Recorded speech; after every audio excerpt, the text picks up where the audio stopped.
Le nord-ouest de l'Ontario maintenant, le canton d'Imo a fait preuve de discrimination et doit verser 15 000 $ à un organisme qui milite pour les droits des personnes LGBTQ+ dans la région.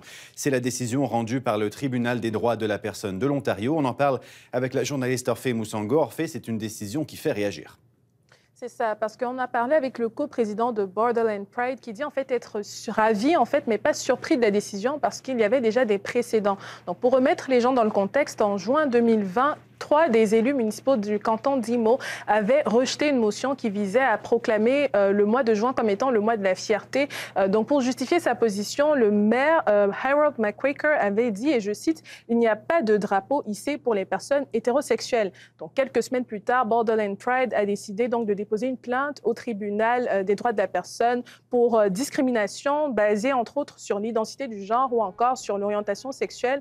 Et le groupe a eu gain de cause dans le document d'une vingtaine de pages d'arbitre du tribunal dit en fait que les commentaires du maire étaient discriminants, dénigrants et humiliants et que le vote dans son ensemble était discriminatoire.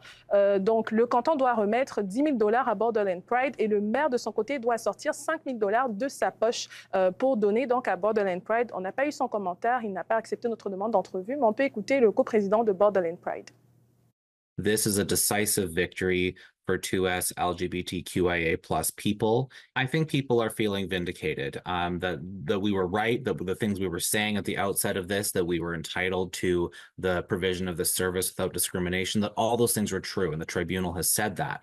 But the hard work is still to come.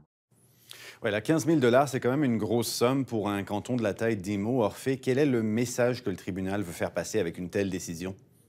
Eh bien, j'en ai discuté avec un expert qui pense en fait que c'est pour montrer aux gens que tout acte discriminatoire ne peut pas rester impuni. On va l'écouter.